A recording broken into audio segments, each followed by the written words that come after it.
আসসালামু আলাইকুম বন্ধুরা, সবাইকে জানাই এই পরন্ত বিকালের শুভেচ্ছা ও অভিনন্দন।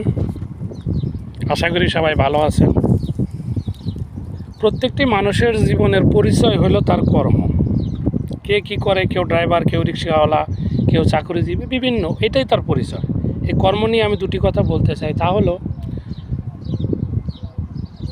কর্মের নির্দিষ্ট কোনো বয়স নাই, ঠিক আছে? কর্ম ছাড়া প্রত্যেকটি মানুষের জীবন শূন্য। এই কর্মই আমাদের জীবনকে অর্থবহ এবং উদ্দেশ্যময় করে তোলে।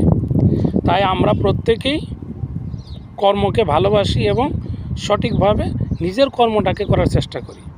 আপনার আমার ভাগ্যে হয়তো অনেক টাকা পয়সা ধন দৌলত নাও থাকতে পারে, কিন্তু যদি সঠিকভাবে কর্ম করি আমরা নিষ্ঠার সাথে, তাহলে উপরওয়ালা আমাদের এই পেটকে কোনো দিন কষ্ট দিবে না। এই নমুনা ভালো, এই নমুনা ভালো না।